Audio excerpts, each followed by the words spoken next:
Well, greetings, Cap fans. Welcome to another episode of the Captain America Comic Book Fans Podcast. This is episode 296, and I'm your host, Rick Verbanis. I've got a co host. You know his name, it's Bob Lucius. Oh, Bob, if you don't read the newspaper, you're uninformed. If you do read it, you're misinformed. I love it, but I don't know who that is. So, That is a quote from actor, you might have heard of him, Denzel Washington. Denzel. Yeah, sounds familiar. Yeah, Yeah, yeah, he's been in a few Denzel. movies. Yeah. He's been in a couple, handful. Mm-hmm. Mm-hmm. Yeah, he's had some staying power. Yeah, yeah. I like Denzel. He's a great actor. He really is. Yeah, Yeah. we Uh, uh uh we watched like Gladiator 2 just recently. I Maybe. haven't seen it. Oh, it's good. It's good. I didn't really expect much, because obviously Maximus, spoiler, died in the first one. But they actually pulled it together pretty nicely. Denzel has a really great role in it. So Hmm. yeah. Uh, he has been in a lot of movies. He was in two movies one year. He was in The Bone Collector. You remember that one? The Bone Collector. The Bone Collector. I'm not sure. It was a psychological crime thriller that Okay. had Angelique Jolie in it. Oh, okay. Um, he plays um, a quadriplegic forensics expert. Oh, wow. Yeah, Yeah. yeah, yeah. Okay. And then he was also in the movie that year called The Hurricane. The Hurricane. Yeah. I'm guessing that's about a boxer, but I don't know. He earned, yeah, it was about a boxer. And he earned Academy Award for Best Actor in that movie. Oh, You wow. know what year that came out? 1999. It was 1999, Bob, Yeah. which is also the time of this comic that we Oh covering my today. gosh. I I don't know know. how I got that, but I make it so easy. yeah. Yeah. Today we are covering the annual from Captain America comics from 1999. Yeah, that's exciting. We don't Yeah. hit annuals very often, Rick. No, we don't. No, we don't. You know? No. And the reason we wanted to cover this one today is it stars Flag Smasher. And it's been a little while since we've talked about Flag Smasher. And why do we want to do Flag Smasher? Because if you are listening on the day that this comes out, which is June 17th, Flag Day here in the United States is June 14th. We just celebrated Flag Day. Bob, do you do anything special for Flag Day? I don't, Rick. No, Mm, I don't. Yeah, no, I don't. okay. Yeah, Well, that's all right. gosh. That's all right. Yeah, Yeah, so we wanted to tie it into Flag Day. So who better than have done Flag yeah. Smasher? Um, Also, if you are listening on the day this comes out, tomorrow, June 18th, would have been Mark Grunwald's birthday. Indeed, indeed. Hey, Bob, anything new, fun, or exciting going on with you? No, I am. I'm looking forward. I'm going on vacation soon. Mm. It's a big dealio. I think I might have mentioned we got a family reunion coming up before that. It's sort of my wife's stepmother's family, and then sort of my wife's brothers and sisters. But I Mm-hmm. don't know who's going to show up because there's drama. Like there's Yeah, there's always always drama in family family. drama. Like so, Yeah. like in the last week, it's like now we don't know who's going to show up. So, but we're going, Mm-hmm. and so looking forward to that. Oh, hold on, I went out of focus here. There we go. And so anyway, we're gonna do the couple days of the reunion, and then my wife and I we're traveling overseas. We're going to Switzerland, so we're excited Ah, about very that. nice. Yeah, Ah, the Swiss.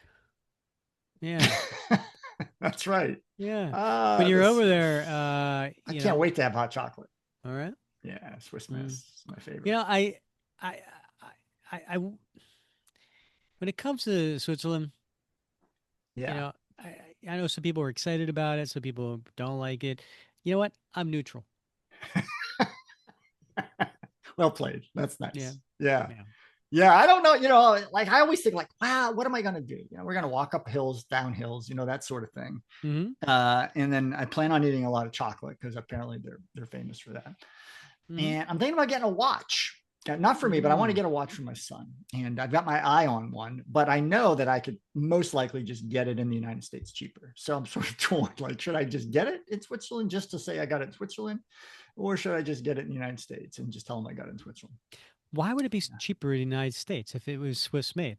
Well, I think it's a global brand, and it used to be an American brand, but now the Swiss bought it out, so now it's, I think, manufactured in Switzerland. But that's just sometimes it's just the foreign currency exchange and things like that. So Mm. things can still be more expensive, and then with the value added tax and stuff like that, Mm-hmm. taxes. So who knows? It might All be right. cheaper, but I don't know. But I mean, I could just as easily just get it here. Mm-hmm. But I don't know, I've got kind of got my heart set on that. Yeah, that'll be nice. Yeah. And that'll be something he'll probably treasure and have for a very long time and be like, my dad gave me this. Yeah, So, well, I was thinking for hold on to it for graduation. So mm, a couple of okay, years still, but I gotcha. yeah, We are covering an annual tonight, and like you're right, we don't normally cover an annual. So how how do you store your comics? So for the Captain America collection, yeah, you have, I'm sure you have some annuals and one shots and things like that. sure, Do yeah, you do you separate them away from the regular series, or do you like, no, I put them in chronological order. So this yeah, annual came out between this regular comic and this regular yeah, comic, and I put it right there. yeah. No, I How don't do do you do that. it? Yeah, I just I do it by volume, and then I just slap the ones that are associated with that volume in there. But So you it's do them in chronological order. Okay. well, no, but I put all like the annuals together, so they're not like in between. Like if it came out between 49 and 50, that's when the annual came out. I wouldn't put it between 49 and 50. I would just put them at the end of that volume. Yeah, Ah, so and there's a third way. I think it's actually I've noticed this, and I'm sure you have, and I'm sure other people have in the Captain America series. There's a couple different ways to do annuals, right? So sometimes they have like like this. We're doing Captain America Annual 99, 1999, and sometimes they're like Captain America Annual number 13. Yeah, well, I think they stopped doing the numbers, Yeah, and then they just went to the year because right. that way they could call it a number one. Okay, well there you go. I guess that's the reason. I always wondered why they did that. So that Yeah, makes sense. yeah. I mean, if you look at this particular one, it says Captain America Annual number one, Yeah, and but it has at the top 1999, yeah. right? So it's referred to as a 99 annual, but technically, I think if you look at the indicia or something, it'll say Yeah. number one on it. Oh, I like what you say that again. Say Indisa. Indicia. Man, I love the way that you pronounce French. I don't know if that's French. I don't think so. Oh, we would. Yeah. So I actually have a drawer of anything that's not in the regular series. Okay. So I put my annuals there first, Yeah. and then I go in relatively chronological order of one Yeah. shots and miniseries, and I put those there. Yeah. Now, in some instances, like tonight, like the annual it's a standalone story, right? Hmm. But in some annuals, there's like a continuation. Yeah, I know. It gets confusing. Hmm. Yeah. Or yeah, because or they would have crossovers with other annuals, Right. Yeah. right? So Marvel loved to do that. So whether it was the Affair, Serpent Crown Affair, I remember they did that, and it was like Avengers, Fantastic Four, and Silver Surfer somehow, Yeah. you Right. know, Yeah. Right. um, and then Yeah. they did annuals where they were like introducing like new villains or something like that, and you're like, oh, this is the first appearance of a character. I need to get that because it might be this character may be Right. hot someday. Yeah. Yeah. And none of them were. None of them were. Yeah. Yeah. Smart though. Smart move. Hmm. Yeah. All right. Business. Yeah. All right. Well, maybe we should get to the annual. It is a little long, so It let's is uh lengthy. Yeah. let's jump into that. Well, it's a great cover, Rick.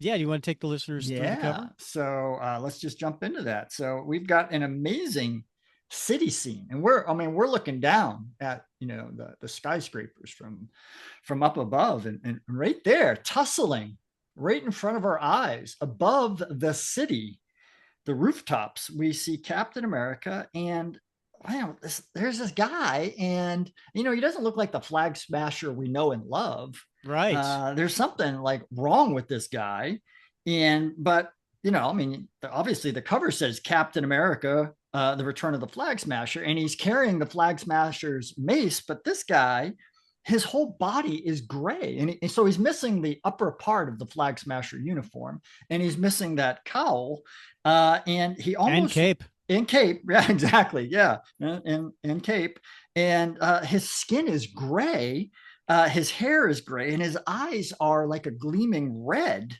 and he looks like he's full of rage, and he's Mm-hmm. bringing that mace down, or he's poised to anyway, on Captain America, who he's holding, by the way, by the neck with his left hand, and across his chest it says "Smash." Mm. So right off the bat, right, you're like, well, this is supposed to be Flag Smasher. What the heck's going on with this dude? Yeah, it does not look like Flag Smasher. I mean, for a minute there, you could be like, "Oh, is that Wonder Man?" Because it just, Sure, yeah. you just don't know. But yeah, it is a little interesting. Because the last time we saw Flag Smasher, at least in the pages of Captain America, was Captain America 438, which is back in '95, Mm-hmm. and there was a story there. His first appearance was way back in 1985 in Captain America 312. And then in 86, he did that 321, 322. We actually covered that um, way back in episode number 10. And we covered those three issues 312, 321, 322. So if you don't really know Flag Smasher and you want to get the origin and some early battle between him and Cap, make sure you listen to episode 10 and check that out. So, yeah, he's this is gosh, I want to say this is the 16th appearance of Flag Smasher in the Marvel universe. Yeah, he's gotten around a bit Yeah, in some other although titles. although he was killed in Cable and Deadpool in 2006, and then a different person took the role of Flag Smasher. Okay, yeah. So enjoy him while you can, people. Poor Carl. Yeah. Would you like me to read the solicitation? I do. It's political intrigue and star-spangled action after a murder is committed at the United Nations. All fingers point to Cap's old sparring partner, the Flag Smasher. So we have on that cover that you mentioned, the artist was Pablo Raimondi and Walden Wong, and those are the penciler and inker of the interior parts as well. Pablo, I really didn't know much about his work, so I looked him up, and this is actually I think only like his fifth work, and he mostly just did a bunch of fill-ins in 94, 95, 96, 97. Like he would do like one comic a year or something like that. So he really wasn't getting a lot of work before doing this. And then he eventually maybe got some runs of four, five, or six comics to a series, but I don't think he's done anything in the biz since 2011 that I can see. And then the writer Joe Casey. Now Joe Casey actually has started writing comics in '97, and so now Joe's he might still be around. He's done his share of runs for Marvel and DC over the years. But prior to doing this annual, which was his first take on Captain America, so for like the 2 years prior to that, he was mostly doing writing Cable and Incredible Hulk. And so he was writing those on an ongoing basis, and then some other fill-ins as well. So that is the writer and the artist. And then as far as the colorist, we have Matt Hicks and Maria Javins. We have two colorists, which might explain some of the inconsistencies. Letterer is Paul Tatrone and editor Bobby Chase. This had a cover date of August of 1999 and release date of August 11th. Good information, Rick. I love the fact that especially some of these more obscure, authors and artists. I love that you get the background for them and you share that with the listener and with me as well, because a lot of these guys we're not familiar with, and this is a pretty fun story. So it'd be interesting if you like it. Go find whatever else Joe Casey. I'm sorry, Joe Casey has written. Yeah, he's gone on to write um, some some good stories. He had some uh, long runs with Adventures of Superman. He wrote that for a long time. He also did I guess it was the all ages version of it was called Avengers: Earth's Mightiest Heroes. Oh yeah, yeah. Yeah, so he wrote that in 2004 and 2005, and then there was a sequel. He did that in 2006, 2007. Um, he, as I mentioned before, had a long run on cable, Mm-hmm. um, and Deathlock.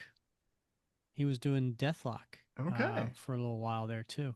So as you know, I'm a Deathlock fan. You are, yeah. All right. So as we turn to the opening page, it is not a splash.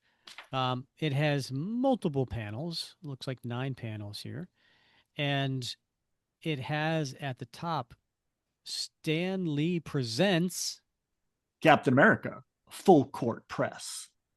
United Nations Building, New York City, and it is nighttime. There is a crescent moon in the sky, and we see inside the United Nations. There's a little ransacking of an office going on.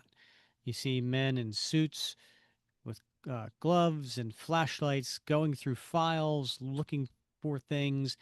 And then outside of the office, there is a security guard wearing his blues and his hat, and he is getting hit in the head with a mace, Thud. which catches the attention of the guys inside. So they go and search outside the door to see what's going on, and they see a character with a spray paint bottle spray painting on the wall. And what does it say, Bob? It says no more disunity, anti-nationalism now. And it's the Flag Smasher as described on the cover. And Yeah, yeah. yeah, which is a little off-putting. And he looks at the one of the guys who's standing there, and he has this devilish grin on his face, and his eyes are red, and he looks at him and it says, "Policy." Oh my God, he's lost it. Come on. And they go running toward him, and he crunches the can. And then there's a one of the guys is still in the office, and he's taking pictures, and he's like, "Huh? What's going on? I'm not done in here. I knew we shouldn't have brought this vegetable. Give him the shot already, will you?" And they go over to him and give him some sort of hypodermic needle with red liquid. 2 seconds. Checkpoint, Victor. Come in, checkpoint. Checkpoint. We're coming up. Over. All right, I got it. What's happening out here? Just a little snag, and they're giving the injection in the back of Slag Smasher's neck. Checkpoint, Victor. Do you read me? Acknowledge. It's one of the other guards. So they start going up and coming out of the elevator as the two guys are dragging Flag Smasher away, leaving the guard on the ground.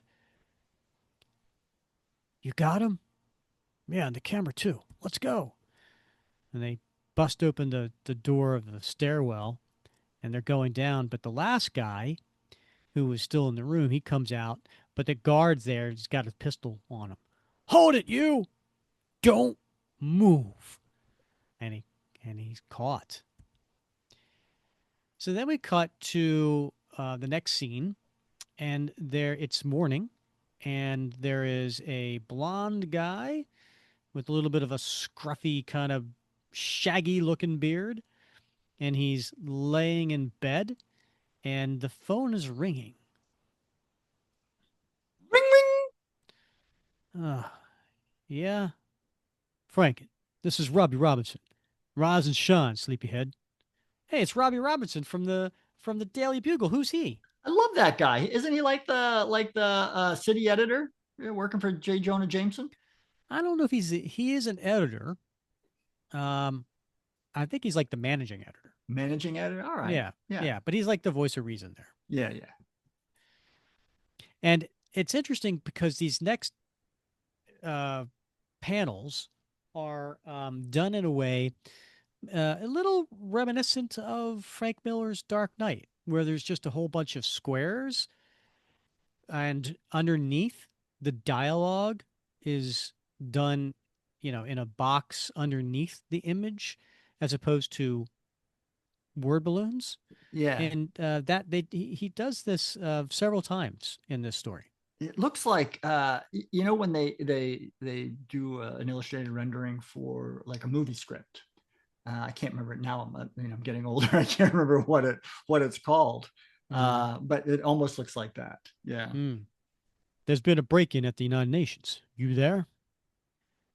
Yeah, yeah, I'm here. A break-in, huh?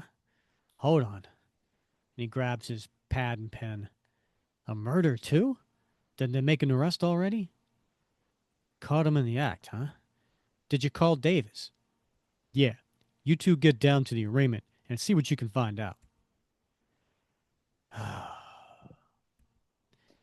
so so Franken and Davis are down at the court in the background, watching as the judge is arraigning the guy who was caught.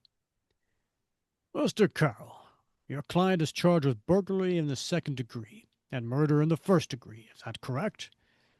Yes, Your Honor. Fine. State your name and profession for the record, please, sir. Ken Bradley, security consultant, retired. Security consultant. For whom, Mr. Bradley? And Franken thinks to himself, this should be good. Brand Industries, Your Honor. What? Did he just say what I think he said? Yep, it got very interesting. Your trial is set for October 3rd, Mr. Bradley. 1 month from now. And then we cut to the Daily Bugle.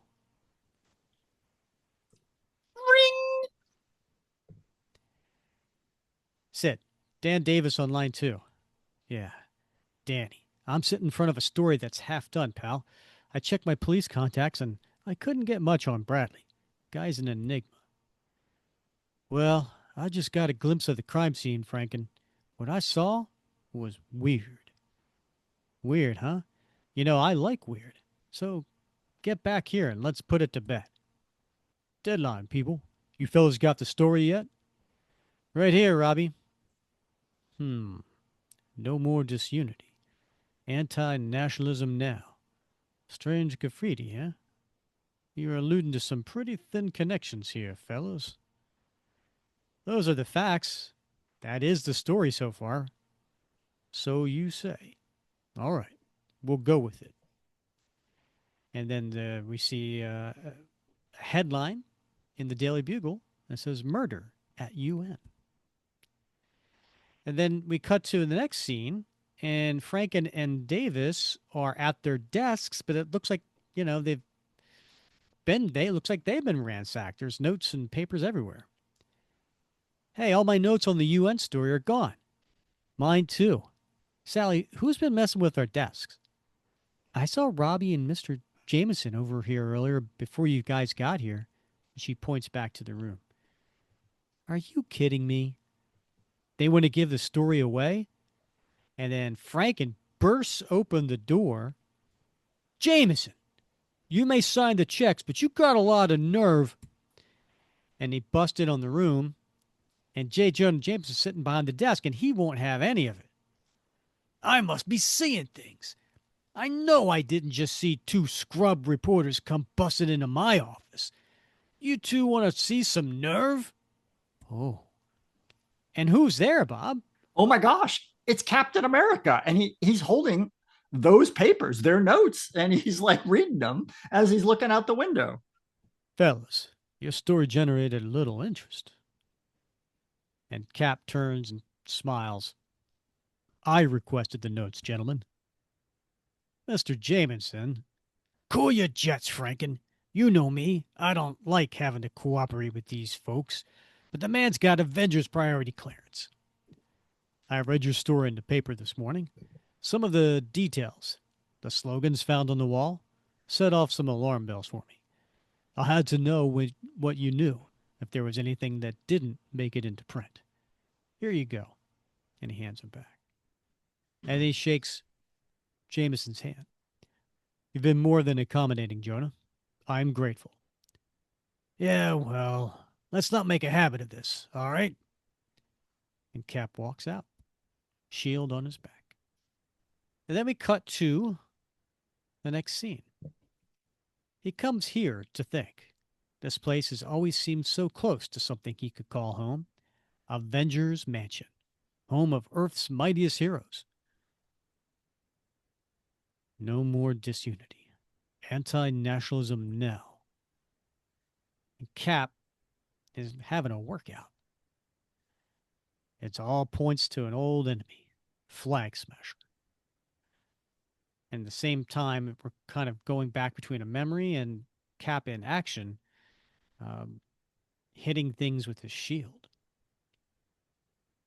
Flag Smasher was last seen attacking the Channel between England and France. When did that happen, Bob? That was in a Marvel Team Up, number 3, volume 2, of course. Ironic. And then he kicks, breaks something. He's heard rumors of his return to the States. Nothing too serious, nothing like this. Since when did Flag Smasher associate with common burglars? He needs to know more. Wanda, can I help you? And then we see the Scarlet Witch. The Scarlet Witch doesn't even bother to ask how he knew she was in the control booth. What are you doing in here, Steve? Just thinking. And look at that scene, Bob. That's pretty cool. Yeah. Yeah. What are we looking at? Well, it looks like some very, very large, RoboCop type mechanized, like killing machines that are now in serious need of repair. Because all those scenes that you were describing of Cap getting a workout, he was pummeling them with his shield and fist and, busting them up. And then we cut to a diner, and Franken and Davis are sitting there eating and also working. Franken's got his laptop, Davis has got his notepad. Nice place. Ah, service here's gone downhill lately. You know, the fact that Captain America shows up at the office to get a grander at our notes says a lot. There's a lot more to this than what we reported. I can feel it. You remember that attack on the Carnelian ambassador at the Lion God show? Yeah, Carnelia just officially recognized Trebekistan. Trebekistan? Trebekistan? Yeah, Trebekistan. It's named after Alex Trebek. Oh, nice. Are you serious? I don't Okay. know. There's been talk of UN membership. The office was burglarized, a temporary setup for the Trebeks until this thing gets settled. So the question is, what does Trebekistan have of interest to anyone? I'd guessed oil, but whatever it is, it's interesting enough to kill a security guard over.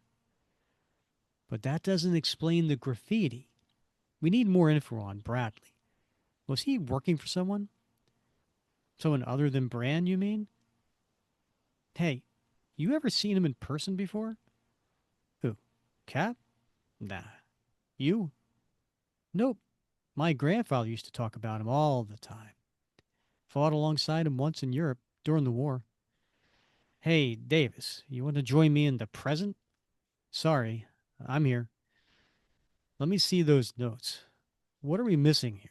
We've got pieces, but I have no idea what the puzzle's supposed to look like.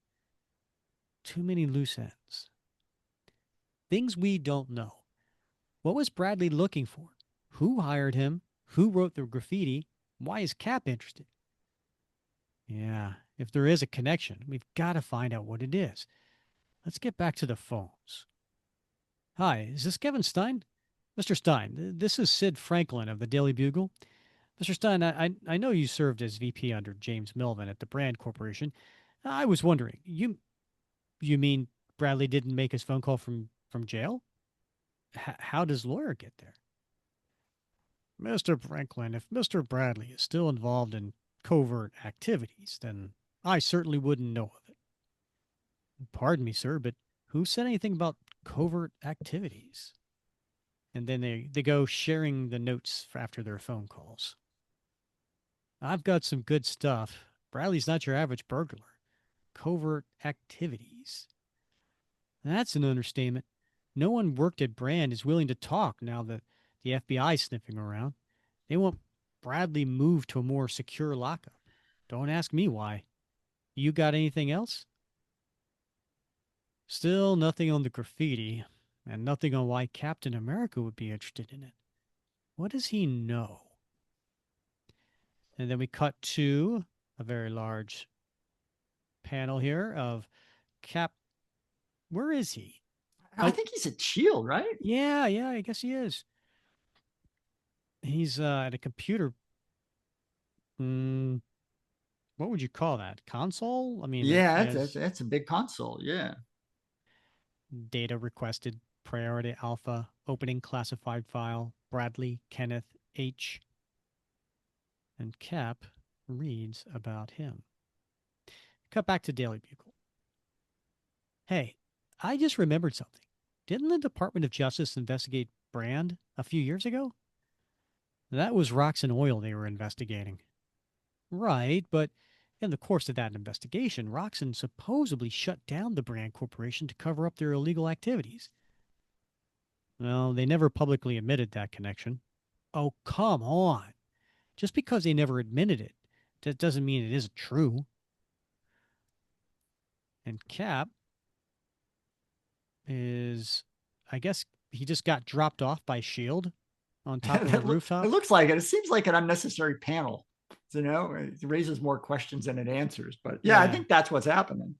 Well, and it's like Cap's waving at them, With goodbye. like thanks, appreciate it. It's the Shield Uber, Schuber. Yeah. Yeah. So he nice panel here. Cap kind of acrobatically leaping forward with the shield in his right hand. Okay, I just got off the phone with my justice contact. This is on deep background. Something about the Brand Corporation. They were the center of Roxxon's covert active activities division. I told you they were in bed together. Hmm. Roxxon Oil is a big fish, Davis. They won't roll over easily. If we could just talk to Bradley. He hasn't talked to anyone yet. Are we going to make deadline? No problem. Roxxon Oil. He types away. Hmm. I wonder if Cap's figured it out. What do you think, Bob? Does Cap figure it out? I think he probably has, Rick. Yeah, he's standing there on top of a building looking at the Roxxon building. And Cap looks pleased. Later that night in the Roxxon building, the two guys that were in that office before, ransacking, that got away with Flag Smasher, they're sitting at a conference table and walking with his hands behind his back towards the window looking out at the cityscape is an older gentleman. Have you gentlemen seen the bugle this morning? The public believes in their government because the press tells them to. They can convict an innocent man because the press calls him guilty. Powerful tool. I don't like it when it's used against me. And now that is a distinct possibility. You men are supposed to plug press leaks and garner information by any means necessary. I recognize that in order to do so, methods may be employed that would be frowned upon by the authorities, but you were never authorized to use Roxxon resources to further your goals. This was a simple task I gave you. As president of Roxxon Oil, it falls to me to delegate such responsibilities. Some plumbers you turned out to be, eh? How would you describe this man, the president? Yeah. So as you said, he's a much older gentleman, and he's got a very long, drawn face with bushy white eyebrows, and he reminds me of someone, but I can't quite put my finger on it. Rick, some old actor from perhaps the 40s or 50s, Mm-hmm. but he's a very sinister looking gentleman. Oh, he is. Yes, for Yeah. sure. Mr. Haldeman, things got a little out of hand. We thought we administered the proper dosage to. Please, no more. We figured we'd need the extra security. We didn't. Come with me, gentlemen. Downstairs. And they get to downstairs, and who's there, Bob? Oh, well, they open a door, and in what looks like a very dark, room of some sort, A cell. a cell, yeah. You see the flag smasher as we saw him in that initial scene at the United Nations and on the cover, and he's sitting in a chair with his mace, and that's plural, mace. I don't know what that is, at his feet, and he's just sitting in a chair, sort of in a with a creepy grin on his face. Here we are. You're familiar with our associate? Of course you are. We take our association very seriously. He is the property of the Roxxon Oil Company. This is the future of industrial espionage. It helps tremendously that we share similar world views. Of course, he is quite mad, his brain damaged by a plunge into icy waters. But we found a way around that. He puts his hand on top of a shorter gentleman, but probably even older, who's wearing a kind of a doctor's coat and carrying a doctor's bag. Yes, sir. His personality, his mood swings, his immediate priorities are malleable depending on the different chemicals we administer. Dr. Bob, if you please. And he pulls out a syringe. With pleasure. What? This particular mixture puts him in quite a state. A blind, bloody rage. His only desire is to kill. I'd hate to be anywhere near him when it takes effect. Sir, we obtained the info you requested. Please don't. Wait. And they close the cell door behind them. Oh my. No! Lock the door, Dr. Bob. We shall return when the screaming stops. And then we cut to the Daily Bugle. And Robbie Robertson is at the front of a meeting room table, and he's got his staff around. Okay, let's wrap this up. These budget meetings are starting to drag. Foreign. Anything else? No, although Franken and Davis are pushing some of my guys to get in on this UN thing. Those guys are nuts. Did you see Davis' memo about rocks and oil? I did. Without confirmations, none of that will see print, I assure you. Davis could be a little too enthusiastic.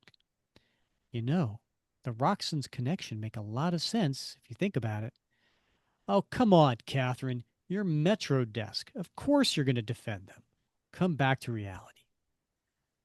I don't want to go up any of my reporters, Robbie. They're connecting dots that aren't there. As far as I'm concerned, this is still police reporting. Avengers in our office notwithstanding. Robbie, the implications are valid. I know, Catherine, but we have to be careful. You don't go printing accusations of major corporations involved in illegal activities without proof. That's how lawsuits get started. Why don't you just concentrate on the national desk, Sam? Let me worry about that's enough, both of you. We're walking a tightrope here, no doubt about it. I say tread lightly. UN reps are already sweeping the murder under the rug. They're saying, man caught, case closed. All right, let's break. We'll put the garbage strike under the fold and hold off on this Roxanne thing. They're not going to like that, Robbie. Well, until they get the facts, they'll have to get used to it. What is it, Sam? Be careful, Robbie. Calvin Halderman's a respected member of the business community. I'm sure he's already gotten wind of this. I know. Let's just hope he's not feeling overly litigious. We cut to that night in the jailhouse, and there's a police truck that is going into the gates, through the gates. And they get out, and guy's there to pick up Bradley. And he has to sign there. Bradley's being escorted to the truck. He's outside.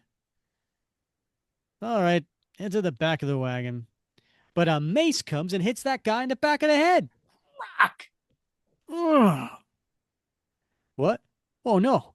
Oh, no. I knew it. I knew it. You guys didn't move me fast enough. Get me out of here. Come on. And who is it, Bob? Oh my God, it's the flag smasher, Rick. And he is coming down, hands in a choking hold move, and he's grimacing, and all he says is, policy. No, he's going to kill me. Somebody, call for backup. Call for backup. Do it. This guy looks crazy. And he does. No more boundaries. And he throws the mace, and just before it hits Ken Bradley, Cap's shield comes out in the way and deflects it, deflects the mace, and it makes a noise. New look, Flag Smasher. And a shield comes back into Cap's right hand. No more divisions. Destroy the symbol. And he pulls out his other mace. And he swings. And Cap kicks him in the solar plexus. Boom.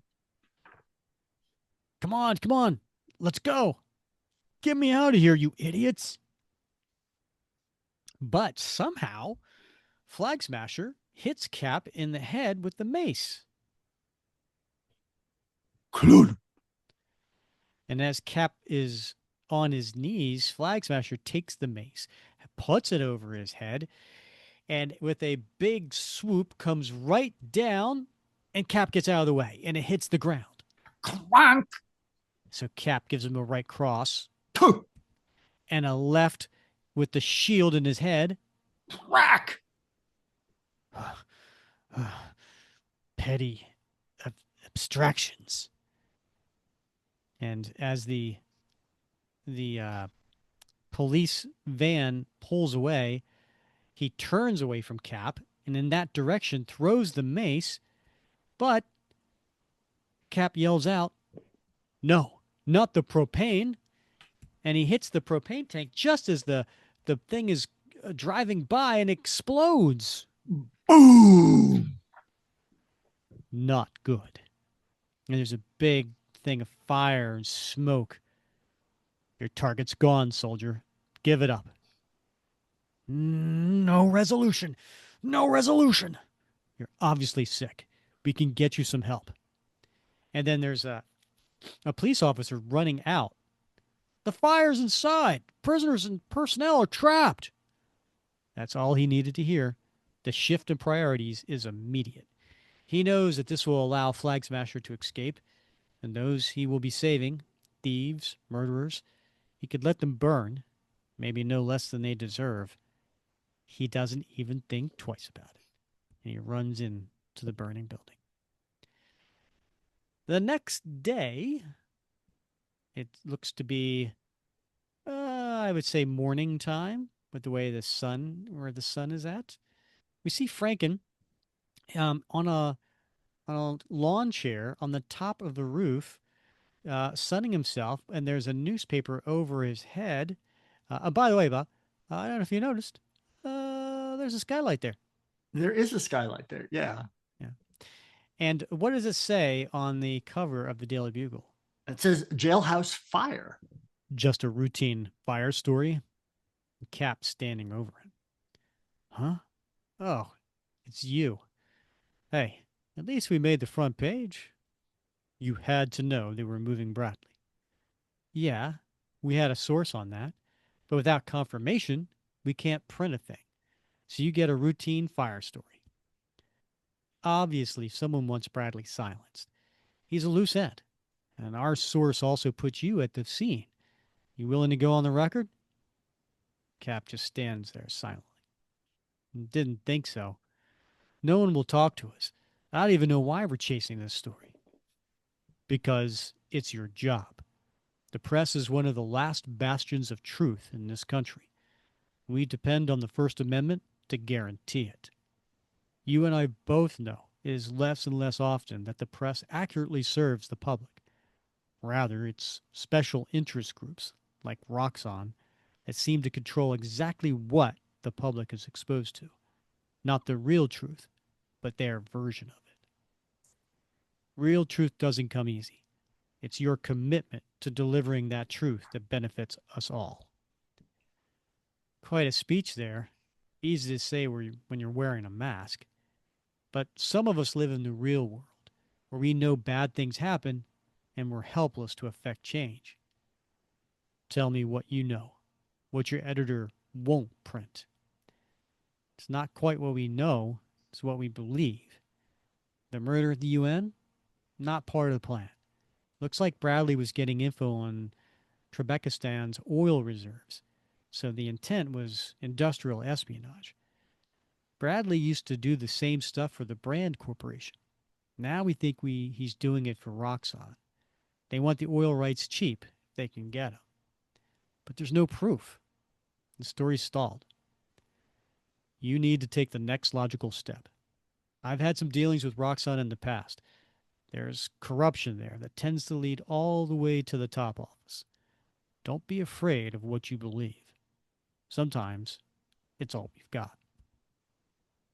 And Cap jumps off the building and he says, but don't quote me on that. That's a cool scene. That is a very cool scene. Yeah.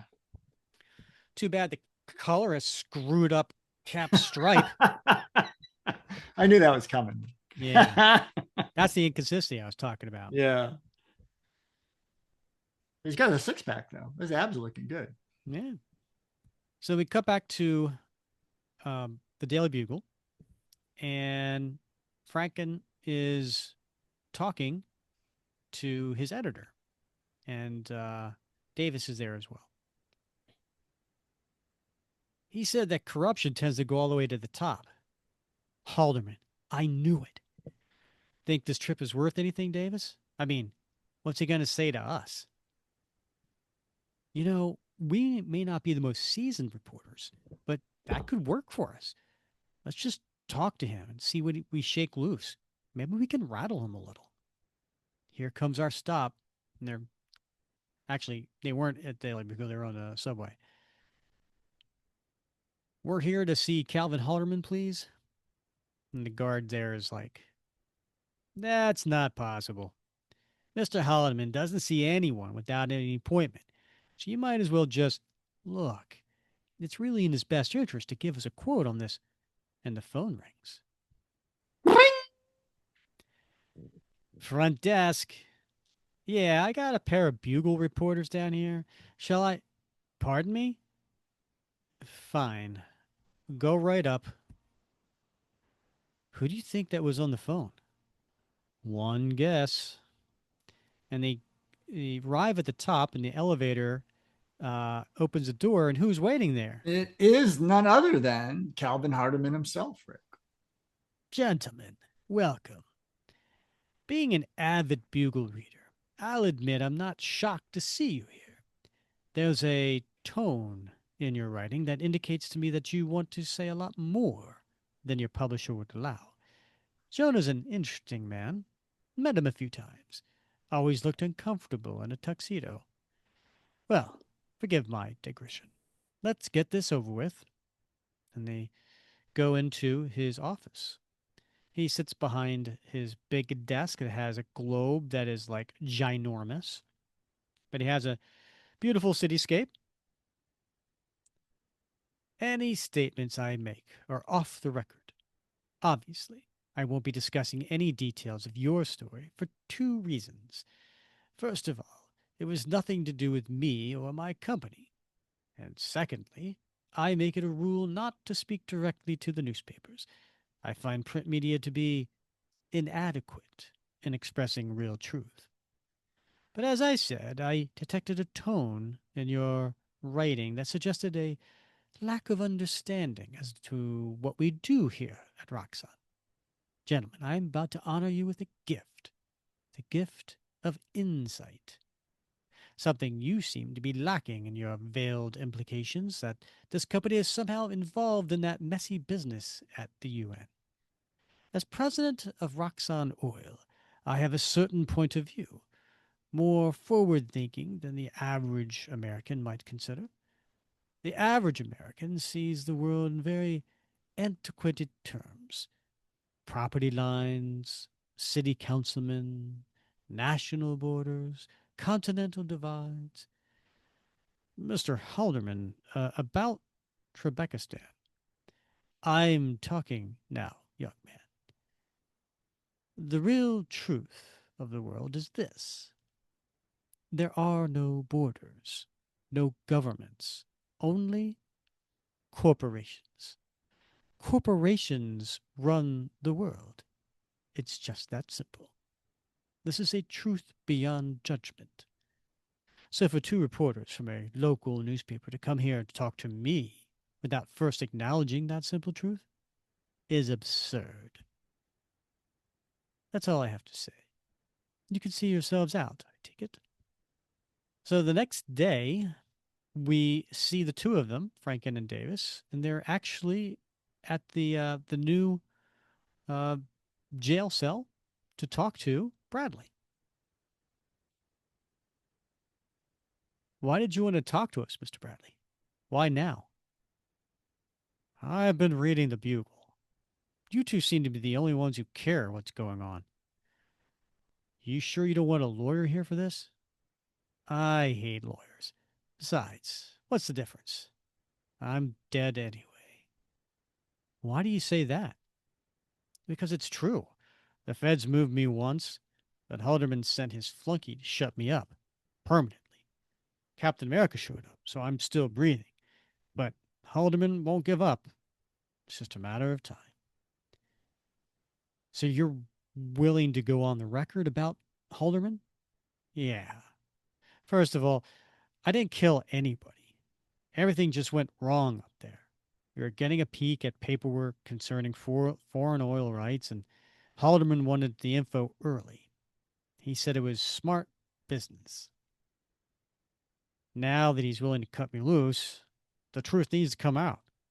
I know that puts me on the hot seat, but even Captain America can't be everywhere at once.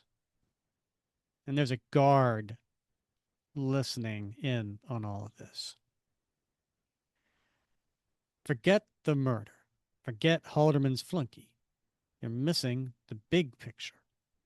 Halderman is the real villain here, manipulating oil prices, strong arming the competition. It's not the first time he's done this. I may just be a hired hand, but that's just plain un American, you know? Hold it. You're talking too fast. Let's start again from the beginning. And we cut back to the Daily Bugle, and is now Jameson's office, and Robbie's sitting there, and the two are going over the conversation they just had. He said all this, every word of it. Jonah, Ken Bradley went on the record. It's all there, and it's solid stuff. A murder suspect. A confession with no lawyer present? It sounds fishy. He wouldn't talk otherwise. Come on, he put all the pieces together for us. The story will write itself. You fellas should realize this doesn't end just because we print a story. Actually, it's just the beginning.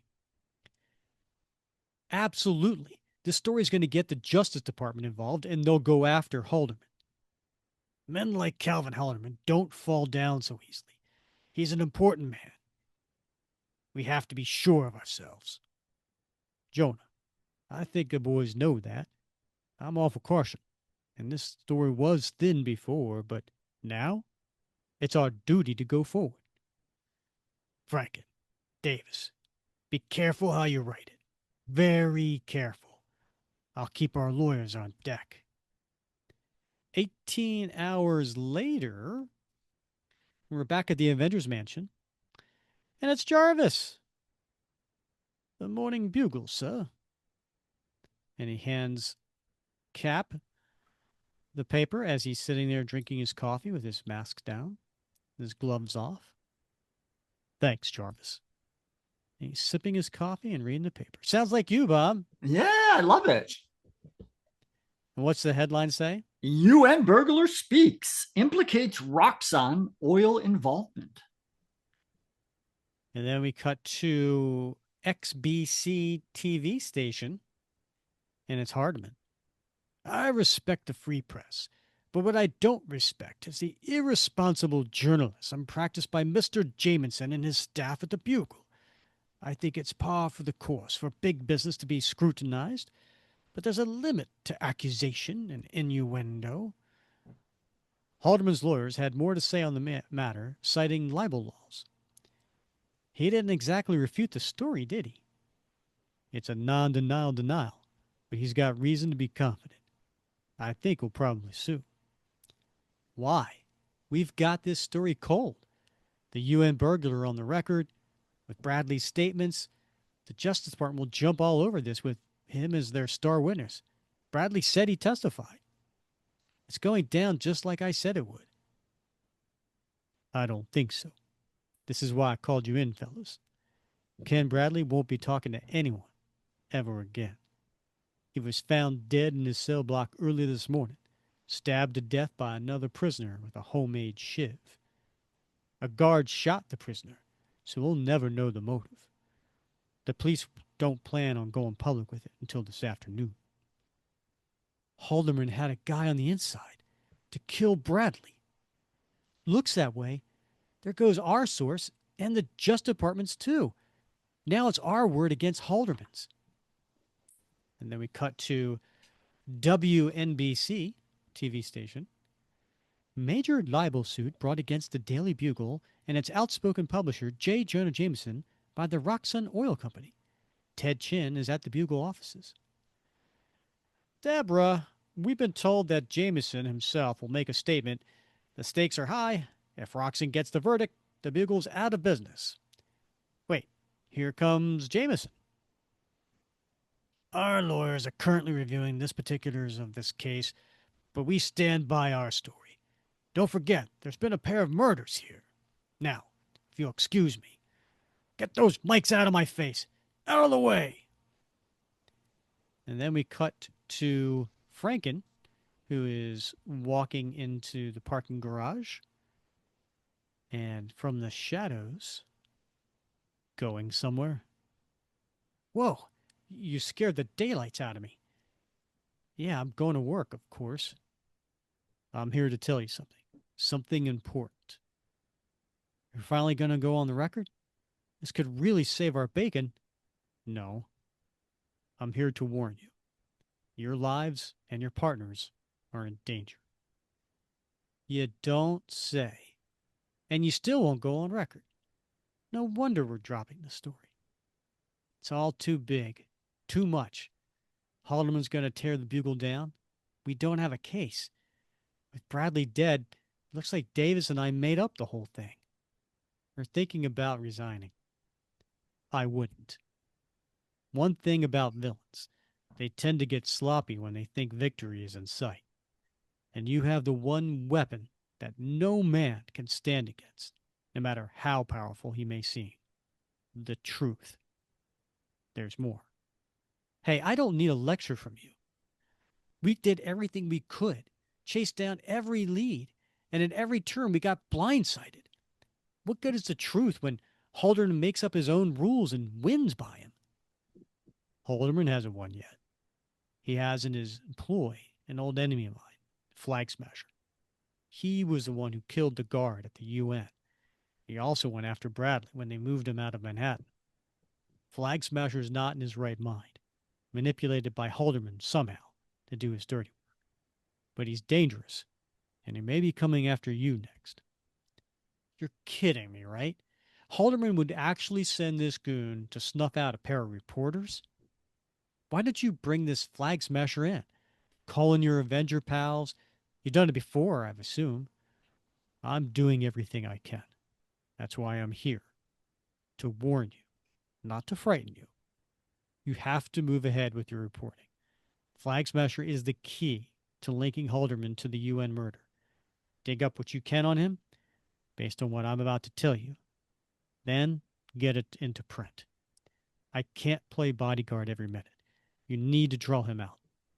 I'll do the rest. It's up to you.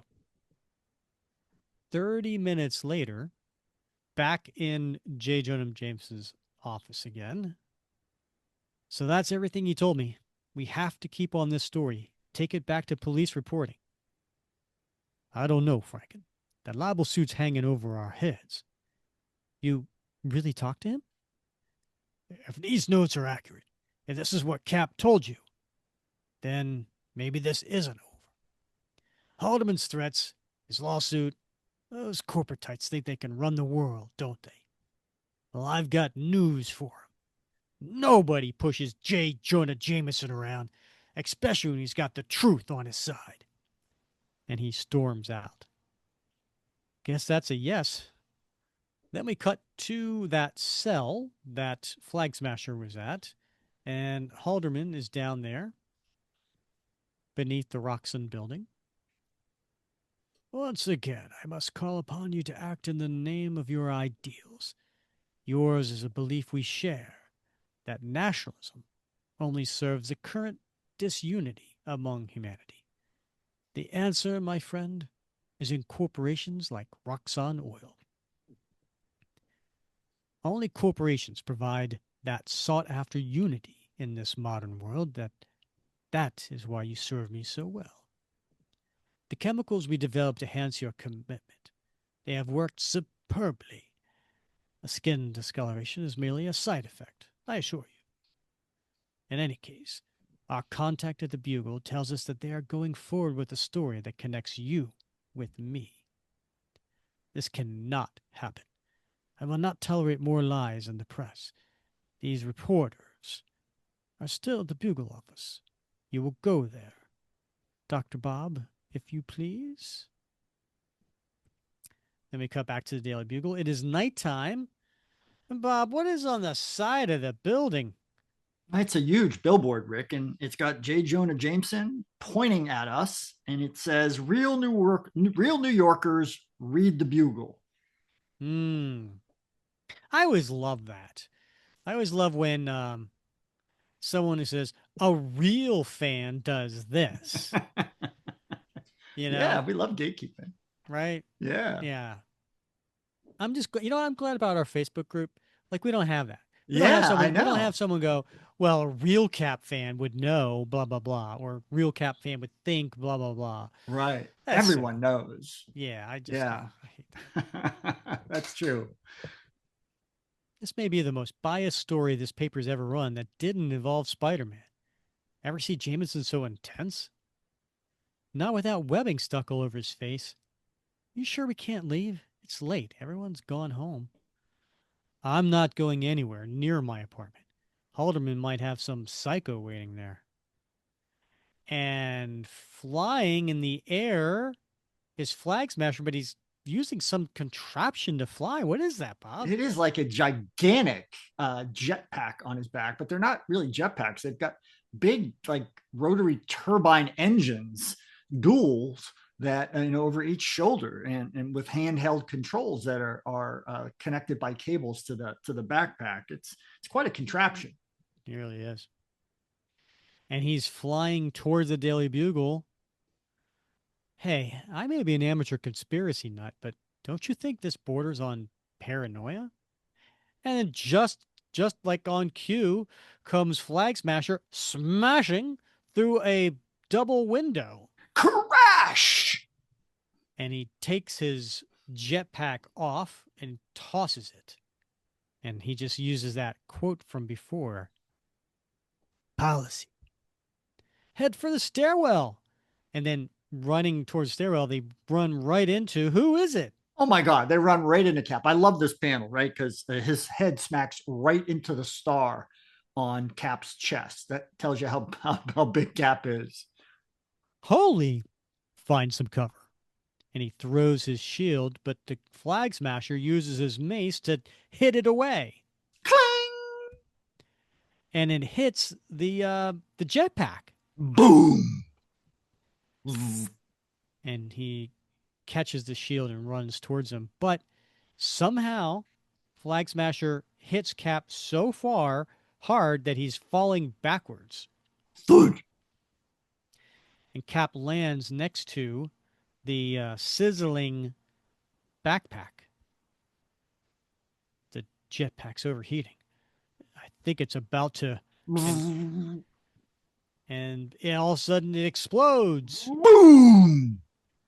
and Cap and Flag Smasher go falling out of the building, right past that hideous um, billboard, and then they land with Flag Smasher first, Cap on top of him at the next building, and they get up, and Flag Smasher has a mace in both hands. Destroy the symbols.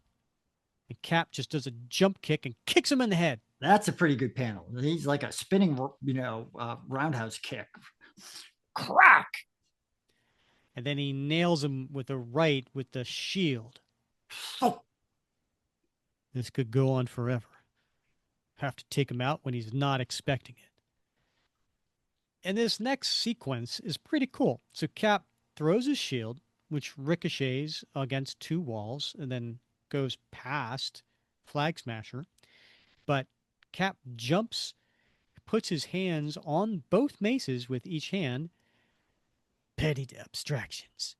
And he uses the maces somehow to shake Flag Smasher loose, knocking him back, and then times it perfectly so that the shield ends its ricochet into Flag Smasher's jaw. thud! Then hits another wall and comes back into Cap's hand just as Flag Smasher is falling forward onto the ground. Thud! And then we see the next scene is the newspaper. What does it read, Bob? Flag Smasher. Convicted criminal is Roxxon employee. And Hardaway is reading the paper and he does not look pleased. Then we cut back to the TV, WNBC. Tumultuous events at the Roxxon Oil Company, following an article appearing in the Daily Bugle concerning Calvin Halderman's connection to the murder of a UN security guard. Halderman himself had no comment other than the official press release outlining the terms of his resignation, effective immediately. New Roxxon president Don Kaminsky praised Halderman for his years of service, assuring the business world that he had so embraced him that he and his family would be, quote, well taken care of due to a healthy severance agreement. And who's watching the news but in Robbie's office, and we see Davis and Franken. Can you believe that slippery piece of... It's a corporate way, isn't it? The fabled golden parachute. He's still under indictment. Yeah, right. That'll stick. Haldeman's probably got a team of lawyers getting him out of it as we speak. I'm sure he does. All part of the dance. Franken. Where you going, Sid? Someplace where I don't have to think about the kind of world we live in. In other words, someplace that doesn't exist. And he goes up onto the roof and he's got a beer in his hand. And Cap shows up. How's it going? Yeah, I'm indulging in a liquid lunch. Not the first time, that's for sure. You're looking none the worse for wear after the tumble you took. How about a beer? No thanks. I'm on duty. I read the story in the Bugle. Nice work. You know, Halderman's resignation is probably smoke screening a whole mess of covert dirt Roxon's responsibility for. That could very well be, Mr. Franken. For every evil we can see, you can bet there are 10 evils we can't. We live in a complicated world. We all have to adapt if we're going to continue the struggle for what's right. Yeah? So why don't you do something about it? You wear the mask. You carry the shield. I'm not above the law. We're all in this together, doing the same job, just in different ways. Bastions of truth, huh? I don't know. Maybe Halderman's right. Maybe it is all about corporations, a world gone wrong. You're a reporter. If you truly believe that, then tell the world. If you're right, maybe we'll all do something to change it. So I keep reporting the news, the real truth, and what's my fellow man's responsibility in this equation? To always be vigilant. Hmm. I wonder how much we don't know, how much we'll never know. Then I guess you better get to work. Yeah, I suppose so.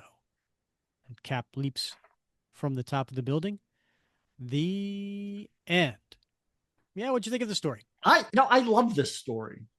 It's an unusual story. I think you would agree. But it is instructive, right? It's very detailed, and if you think about it, most of the story isn't really about Cap. It's about Sid and Dan, these two reporters trying to like uncover the truth, the complex truth of this story, which seems very timely, certainly today, but It does, doesn't it? yeah, and but certainly back in the '90s as well. And I think from the in terms of writing, it really it's a very interesting take on a Captain America story, one that I don't think we've seen before, and we haven't seen since. Yeah, I mean, honestly, you're right. It kind of felt like Joe Casey wanted to tell the story, and any character would have done, and Sure. it just happened to have been Cap. Yeah. Yeah. Although it did have some very nice sort of Cap speeches in there about the Mm-hmm. importance of truth and the First Amendment and perseverance and things like that. That I think Cap is uniquely positioned to to beat the drum about those things. Mm-hmm. Yeah, I mean, and listen, this whole corporation thing is a little too timely for my benefit. I mean, Right. you saw what happened in Delaware recently, right? Sure. Yeah. Yeah, Yeah. it's crazy. So, and for people and this comes out a few weeks after we record this, but recently in the news in Fenwick Island, Delaware, which by the way, I was born and raised in Delaware, so I know this all very, very well. And apparently,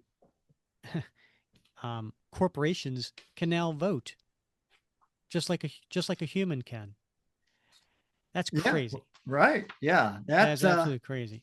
And Delaware has so many corporations because it's good for business, and yeah. they set it up that way.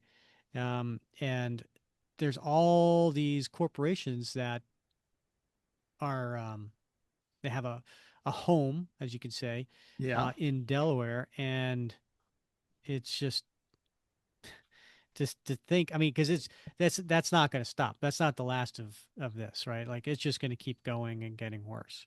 Right. Yeah. And I mean, this story obviously very, very prescient considering it came out in 1999. So what, almost 30 years, not quite 30 years, but close enough for government work, pointing toward a world that we're all experiencing on a daily basis. And so you know, I thought the story was great. I think it does make you think. It does make you Hmm. appreciate, I think, the press a little more. It's Yes. tough work, Hmm. and there's a lot of things they got to consider. And I thought Hmm. it did a really nice job. Obviously very shorthand, but showing what goes on, in the editor's room, Hmm. to try to figure out what's going to print. Yeah. Listen, I mean, as a communication professional, as a marketing guy, but I've dealt with PR and journalism and things like that throughout my career. Um, yes, I could tell you that, you know, and people who are friends with me on Facebook probably get tired of me saying this, but where you get your news matters. And I'm not going to get political here, but I am going to say that it is really, really important where you get your news. If you are getting your news with a source that you agree with all the time when it comes to politics, chances are it's not a good source. And I don't care if you're far left, far right, it doesn't matter. Um, and there is a company out there that I like. It's called Media. I think I'll put a link in the show notes. Fontes Media, and they do a chart on news, and they do it for TV news, for web news, radio news, podcasts, you name it. And in this graph, it is from the delta, for well top to bottom. The further you go up, the more accurate you are, and the further you're down, the less accurate you are. And then bias goes left to right based on political view. So obviously, the ones that you want are the ones at the top in the center, because that's going to be the less biased news. And if you're curious where your source shows up, then check this out. And um, these they have a methodology to ensure that they're not just getting far right people doing this or far left people doing this. Like it's a balance, and whatever. Um, but and again, there's not going to be a news source out there that has zero bias. It's all about having less bias. Sure. And Yeah. and so I highly advise that for people, because where you get your news matters. And I think this story helps demonstrate that. Yeah. Right. And just it's a great use of the comic genre to give you an interesting story, give you an inspiring story, but teach you a little bit about how the world works too.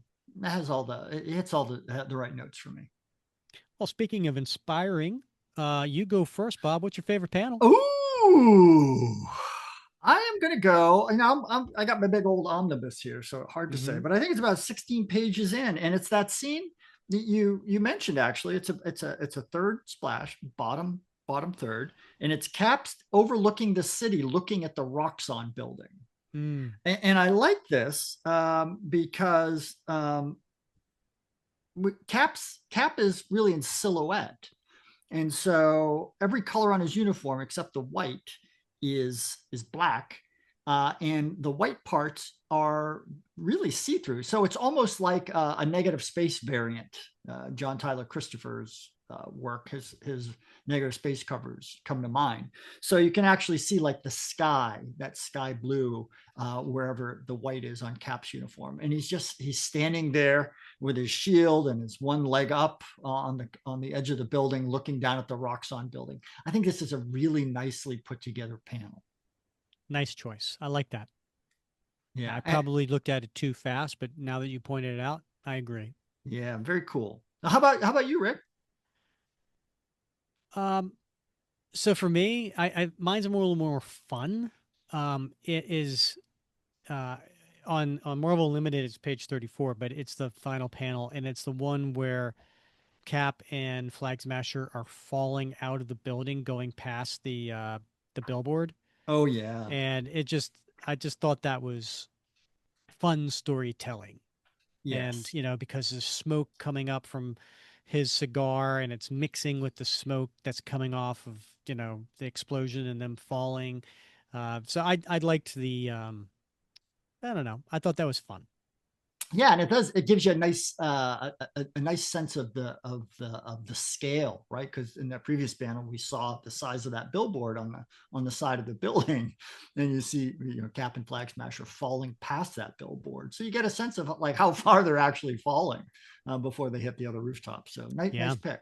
good point. Yeah, how about your T-shirt, Rick? I'm going to go with the 22 last panel, and that's the one that has Cap jumping off the building. Because despite the coloring of the stripe, um, I do like the pose, but I also like the quote where it says, "But don't quote me on that." There you go. Yeah, I want that on my shirt. That was my choice too, Rick. Now I got uh, to flex. ah, That's a good one. You finally scooped me, man. After all this finally. time, yeah. You mean I have never done it before? I'm pretty Yeah, sure I have. I don't know, but this is definitely a scoop. So, All right. good choice. Definitely a good choice. So, I'm going to go, right back to that same page that I picked before, Rick, except I'm going to go to the top 1/3 splash. And that is also Cap after he waves goodbye to the shield, the Schuber that just dropped him off. That very next panel where he's jumping off the building.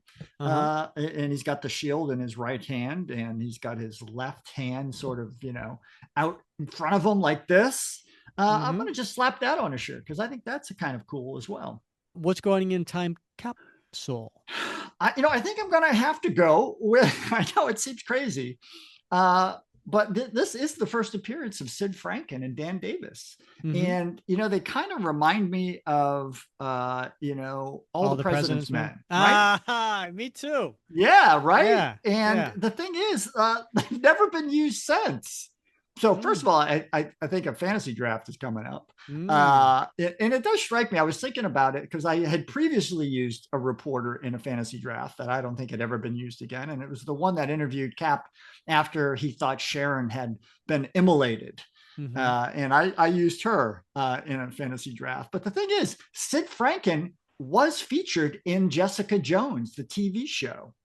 Really? Yeah, right. So they pulled him out of obscurity in live action, but never That's appeared. crazy. I didn't know that. Yeah, never appeared again in any other comics. Huh. So, and I think they're pretty good characters, right? I mean, they got a lot of face time in Mm. this Yeah, story, yeah. so it Well, surprises me. this annual must be worth a lot if it's the first appearance of Sid Franken after he's been Well, on yeah, MCU. that's why I got 10 copies, Rick. I'm no Nice. fool. Yeah. What about you? I'm gonna go with the first appearance of Flag Smasher in this uniform, Slash, yeah. appearance, look, whatever you want to call Right. it. Yeah. Yeah. Funny thing is, I went back because it said the last time we saw Flag Smasher was, I think it was in Marvel Team Up #3, right? And it was Spider-Man and Sandman. Mm-hmm. And I could not figure out where he fell in the water. I mean, I read through it pretty quickly, and because I thought it would have been connected to that appearance, Yeah. Well, but he oddly seemed enough, fine in the yeah, last he appearance. actually appeared in two stories after that. Oh, did he? He played in X-Man. He was in issue 35 in 1998, and then X-Men Unlimited 22 in 99. So, All right. um, but I That don't might have been recall. why I missed it. Yeah, yeah. But you know why that Marvel Team Up kind of stuck with me, Rick? Why is that? Because Spider-Man he he makes a funny crack about skylights. Ah, does he now? Yeah, and how they're in every building and people always come through them. Mm-hmm. And I thought of you when I read that. So Nice, nice. All right. Well, Bob, I'm glad we did this one. yeah, me too. Next episode, come back. We'll have a different comic. We haven't picked it out yet. Uh, but you know what? We've got after that, we've got some really cool episodes, right? So episode 298, we have a guest joining the show, and it is going to be an artist. I don't want to say who it is yet. And then in episode 299, we are going to finish the Mad Bomb story. So we're going to do parts 7 and 8 of Jack Kirby's Mad Bomb, which is Captain America 199 and 200. We thought that would be perfect timing because that's around the same time, because that was 76 with the bicentennial. This will be the same time with America's 250th anniversary coming out. So that'll come out just a couple days after that. Yeah. And then episode 300 is right around the corner, and we're going to do our next Cap Community Theater. So a bunch of fun episodes coming up. Yeah. A lot of folks looking forward to that episode 300. Yeah, I can't wait And to hear all the voices. yeah. All right, Bob, any final words? Nope. Can't wait till next week, Rick. All right. For Bob Lucius, I'm Rick Verbanis, and we thank you for listening to another episode of the Captain America Comic Book Fans Podcast.